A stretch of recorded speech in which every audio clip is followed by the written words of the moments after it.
Hello friends, welcome to the new episode of my channel. আমি Prince এবং এই ভিডিওতে বেশ কয়েকটা ব্যাপার নিয়ে কথা বলবো। একদম প্রথমে যেটা নিয়ে কথা বলবো সেটা মূলত সিকান্দারকে কেন্দ্র করে। তো সিকান্দারের তো অলরেডি টিজার এসছে এবং সেটা জাস্ট সোশ্যাল মিডিয়াতে আগুন লাগিয়ে দিয়েছে। সলমান খানের কী ক্রেজ আছে প্রমাণ করে দিয়েছে। মোটামুটি মনে হয় 1 মিলিয়ন লাইকসও হওয়ার দিকে, যেটুকু আমি লাস্ট লক্ষ্য করেছি, এবং ভিউজও মারাত্মক লেভেলে বাড়ছে, এই নিয়ে কোনো সন্দেহ নেই। তো এইসবের মধ্যে যেটা বড় ব্যাপার হচ্ছে, এটা ব্যাপার হচ্ছে সিকান্দারের লেটেস্ট আপডেট কী, এগুলো বাদে।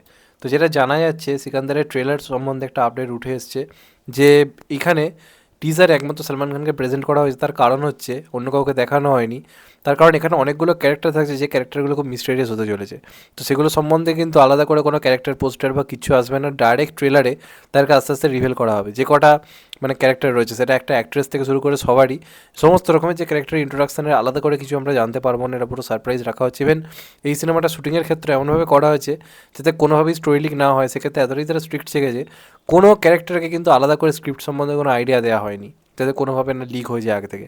এইভাবে কিন্তু বানানো হয়েছে সিনেমাটা, এবং এই কারণে আশা ক্রমশ বাড়ছে যে তারা এতটা স্টোরি টেলিংয়ে ডিটেলসে কাজ করছে, একটুখানিও স্টোরি লিক হতে দিচ্ছে না।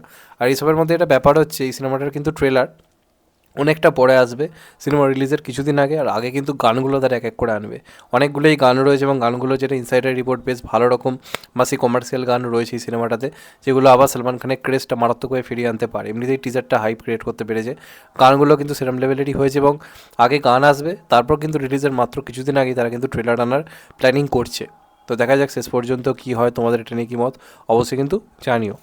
এরপরে যেটা নিয়ে কথা বলবো সেটা হচ্ছে সিনেমা মৃন্ময়ের তো প্রথমবার বাংলা ইন্ডাস্ট্রিতে সিনেমা রিলিজ করছে থিয়েটারে। তোমাদেরকে তো আগেই জানিয়েছিলাম, সিনেমাটার নামও বলেছিলাম খাঁচা। তো সিনেমাপের তরফ থেকে অফিসিয়ালি একটা পোস্টার আনা হয়েছে। তো সেই পোস্টারটা কেমন লাগলো সেটা নিয়ে কথা বলবো। তো সেই পোস্টারটা তোমরা যদি ভালো করে দেখো, আমরা মৃন্ময়দার বডি দেখতে পাচ্ছি। তো ফিগারটা কিন্তু মারাত্মক বানিয়েছে, কোনো সন্দেহ নেই। দেখো, সে কিন্তু একজন হিসেব মতো কন্টেন্ট ক্রিয়েটার। সে রীতিমতো কী বলবো, ইউটিউবের জন্য ভিডিও করে এবং টেসবুকের জন্য সে কন্টেন্ট ক্রিয়েটার করে। কিন্তু তার সিনেমায় আসার জন্য তার যে ডেডিকেশানটা, বা একজন হিরো হিসেবে নিজেকে প্রেজেন্ট করার জন্য তার যে ডেডিকেশান, সেটা কিন্তু তার ফিগারটা থেকে বোঝা যাচ্ছে যে সে কী লেভেলের খেটেছে চরিত্রটার জন্য। চরম লেভেলের অ্যাকশন থাকতে চলেছে, এবং সেরকম লেভেলের আমরা বডি দেখতে পাচ্ছি। তবে আমার একটা জিনিস মনে হয়, পোস্টারটায় সিনেমা মৃন্ময়কে যখন এত ভালো লাগছে, এবং সিনেমা মৃন্ময়ের জন্যই কিন্তু এই কাজটা নিয়ে আলোচনা হচ্ছে। এর জায়গায় অন্য কোনো বেনামি কাউকে রাখলে এতটা আলোচনা হতো না, সিনেমার মৃন্ময় আছে বলে। তো সেক্ষেত্রে যে পোস্টারটা আনা হয়েছে, আই থিঙ্ক শুধুমাত্র এটা মৃন্ময়দাকে কেন্দ্র করে আনলে আই থিঙ্ক বেটার হতো। যদি পোস্টারটা শুধুমাত্র আমরা মৃন্ময়দাকে দেখতে পেতাম, কারণ বাদবাকি এতজনকে ঢুকিয়ে দিয়ে পোস্টারটা কীরকম একটা সেই হ্যাপাসার টাইপের হয়ে গেছে। পোস্টারটা শুধু কিন্তু বাকিদেরকে তুমি সরিয়ে দাও, শুধুমাত্র সিনেমা মৃন্ময়কে দেখো, তাহলে কিন্তু পোস্টারটা খুব ইমপ্রেসিভ লাগছে। কিন্তু বাদবাকি সবাইকে এমনভাবে পোস্টারটা অ্যাড করা হয়েছে না, সেটা খুব ক্রিঞ্জ দেখতে লাগছে।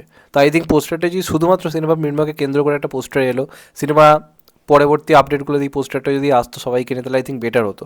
তবে ওভারঅল মৃন্ময়দাকে মারাত্মক লাগছে অ্যাজ এ হিরো, এ নিয়ে কোনো সন্দেহ নেই। তাকে মানিয়েছে একজন অ্যাকশন হিরো হিসেবে। এবার দেখা যাক শেষ পর্যন্ত কেমন হয়। আমার তো এই কাজটা নিয়ে আশা অবশ্যই রয়েছে। তবে নতুন প্রোডাকশন হাউস, তো সেক্ষেত্রে কিন্তু প্রমোশন সেই লেভেলের করতে হবে, নাহলে কিন্তু সেইভাবে কোনো হাইপে ক্রিয়েট হবে না। আলটিমেটলি মার্কেটিংটা ভালো করতে হবে, এটা নিয়ে কোনো সন্দেহ নেই। এর পরবর্তী আপডেটটা হরর ইউনিভার্সকে কেন্দ্র করে ম্যাড ডগ ফিল্মসের। তো সেটার তো কী কী সিনেমা আসছে আমরা নানা রকম খবর পেয়ে গেছি। এরই মধ্যে একটা খবর, যেটা তোমাদেরকে আগেও বলেছিলাম, যে চামুন্ডাতে যে চামুন্ডা বলে যে সিনেমাটা, সেটাতে আলিয়া ভাট থাকছে, এটা একদম 100% কনফার্ম। এবার সেখানে আমরা অক্ষয় কুমারকেও দেখতে পেতে পারি, অথবা শাহরুখ খানকেও দেখতে পেতে পারি। এরকম একটা খবর মাঝখানে ছড়িয়ে পড়েছিল। কেউ কেউ বলছিল অক্ষয় কুমার যে ক্যারেক্টারটা স্ত্রীতে করেছে সেটা নাকি চামুন্ডায় থাকবে। আবার কারো কারো বক্তব্য যে ওটা একমাত্র স্ত্রীকে আমরা দেখতে পাবো, অক্ষয় কুমারের ক্যারেক্টারটা সেটা চামুন্ডায় থাকছে না, চামুন্ডায় নাকি আলাদা করে গল্প বলা হচ্ছে। এবং সেখানে পুরোপুরি একটা হিরো, হিরো নয় সরি, হিরোইন মেন অ্যাট্রাকশন হতে চলেছে, আর ভিলেন থাকতে চলেছে। তো সেই ভিলেন ক্যারেক্টারটা নাকি শাহরুখ খানকে নাকি অফার করা হয়েছিল। তবে শাহরুখ খান সেই অফার ফিরিয়ে দিয়েছে। শাহরুখ খানের বক্তব্য হচ্ছে, আমি পুরো ফ্রেশ কনসেপ্টে কাজ করতে চাই, কোনো ইউনিভার্সের আমি আর অংশ হতে চাই না। তো এটা কিন্তু একদিক দিয়ে ভেবে দেখলে খুবই ভালো একটা সিদ্ধান্ত, কারণ এখনকার দিনে কে না চায় একটা ফ্র্যাঞ্চাইজির অংশ হয়ে যেতে, তাতে সিনেমা হিরো হওয়ার চান্স থাকে। তো সেখান থেকে দাঁড়িয়ে শাহরুখ খান কিন্তু নিজস্ব আলাদা অরাটা রাখছে, যে আমি নিজে একার দমে সিনেমা হিট করাবো। যেভাবে জামান করিয়েছে, ডাঙ্কি করিয়েছে, পাঠানটাও কিন্তু হিসেব মতো স্পাই ইউনিভার্স হয়েছি। পাঠান আসার পরে তারা কিন্তু ওরা স্পাই ইউনিভার্সের অংশ ছিল না, হিসেব মতো পরে হয়েছে। ওইটা বাদে শাহরুখ খান কোনো ইউনিভার্সের মধ্যে অংশ নেই, এবং ডনের মতো ফ্র্যাঞ্চাইজি এসআরকে রিজেক্ট করে দিয়েছে। তো তার মানে এসআরকে কিন্তু শেষ যে কয়েকটা বছর এখন কাজ করবে বলেই দিয়েছে যে আমি আমার সেরাটা দিয়ে করবো। তো সেক্ষেত্রে কিন্তু এই সিদ্ধান্তটাকে অবশ্যই সাধুবাদ জানাতে হয়, কারণ এই যে লোভটা সংবরণ করা, ম্যাড ডগ ফিল্মস এখন সফল, তাই সিনেমা চলছে, সেখান থেকে তার এই যে সিদ্ধান্তটা নেওয়া, যে আমি এটার অংশ হবো না, হলে কিন্তু লাভই হতো শাহরুখ খানের। তো এখন দেখে ভালো লাগে শাহরুখ খান কিন্তু স্ক্রিপ্ট চুজিংয়ে অনেকটা মন দিচ্ছে।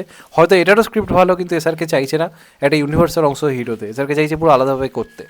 তো দেখা যাক লাস্ট অব্দি কী হয়, তোমাদের এটা নিয়ে কি মত। তবে হলে ব্যাপারটা কিন্তু জমে ক্ষীর হয়ে যেত এবং হরর ইউনিভার্স অন্য লেভেলে পৌঁছে যেত। কারণ আমরা তো এমনিতে অক্ষয় কুমারকে পেয়ে গেছি ইউনিভার্সে, সেখানে যদি শাহরুখ খানকেও পেয়ে যেতাম, মানে ব্যাপারটা আলাদা লেভেলের হয়ে যেত। তো যাই হোক, হোপ ফর দ্য বেস্ট, আশা করবো ইন ফিউচার আমরা আরও কিছু দারুণ পাবো। তো দেখা যাক শেষ অবধি কী হয়। আর লাস্ট আপডেটটা অক্ষয় কুমার এবং জিজু সেনগুপ্তকে কেন্দ্র করে। তো জিজু সেনগুপ্ত তো আমার খুবই পছন্দের, তার বলিউডে বহু কাজ দেখেছি, সাউথেও দেখেছি, আর অক্ষয় কুমারের তো আমি ডাইহার্ট ফ্যান। তো এই দুজন প্রিয় মানুষকে আমরা কিন্তু এবার এক সিনেমায় পেতে চলেছি, এবং জিতু সেনগুপ্ত যত দিন যাচ্ছে বলিউডে কিন্তু নিজের জায়গা ক্রমশ স্ট্রং করছে, বড় বড় প্রজেক্ট পাচ্ছে, এই নিয়ে কোনো সন্দেহ নেই। তাবর অভিনেত্রীদের সঙ্গে কাজ করে নিয়েছে, যেখানে বাংলাতে একসময় তাকে অপয়া ভাবা হতো, এবং এই যে রিসেন্ট খাদান রিলিজ করেছে, সেটা তার অভিনয় নিয়ে কী লেভেলের আলোচনা হচ্ছে আমরা সবাই দেখতে পাচ্ছি, এবং সেই আলোচনা শুধুমাত্র বাংলার মধ্যে সীমাবদ্ধ নেই, যারা বাংলার অভিনেত্রী হিসেবে জিতুদাকে চেনে তারাও কিন্তু কথা বলছে।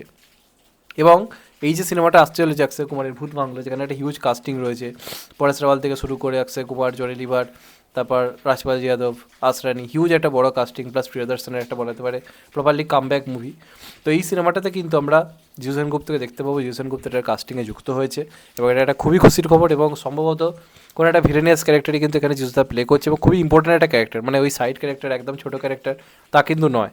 যেমন ভুলভুলাইয়াতে সাইনি আহুজার ক্যারেক্টারটা ছিল যথেষ্ট স্ট্রং একটা সাইড ক্যারেক্টার, এখানেও কিন্তু যেটুকু জানা যাচ্ছে জিতু সেনগুপ্তর ক্যারেক্টারটা কিন্তু খুবই ইম্পর্ট্যান্ট একটা ক্যারেক্টার হতে চলেছে, এবং অক্ষয় কুমারের সঙ্গে অনেকগুলো কিন্তু সিনও থাকতে চলেছে। তো দেখা যাক শেষ পর্যন্ত কেমন হয়, এটা কোনো ভিলেনিয়াস ক্যারেক্টার হয় কিনা, তাহলে অক্ষয় ভার্সেস যিশু আমরা দেখতে পেতে পারি সিনেমাটার মধ্যে। তো দেখা যাক শেষ পর্যন্ত কী হয়। যিশুদার জন্য এটা খুবই ভালো খবর, এবং এমনও খবর আসছিল এসআরকে কিংয়েও রয়েছে। তো শাহরুখ, অক্ষয় থেকে শুরু করে সলমান সবার ভিলেন হিসেবে জিতু সেনগুপ্ত। তো বুঝতে পারছো নিজের লেভেলটা কোথায় নিয়ে গেছে, এটাকে বলে কিন্তু নিজের জায়গা তৈরি করা, যেটা কিন্তু কোথাও গিয়ে করেছে। তো যাই হোক, তোমাদের এটা নিয়ে কি মত অবশ্যই জানিও। চ্যানেলটা নতুন হলে চ্যানেলটা সাবস্ক্রাইব করে দিও, অ্যান্ড কেটে দেবে লাইক। ভালো থেকো সবাই, টেক কেয়ার, নমস্কার, আবার দেখা হবে। এখন তো বাই, সবাই ভালো থেকো, সুস্থ থেকো, নমস্কার, টেক কেয়ার, আবার দেখা হবে, ভালো থেকো সবাই।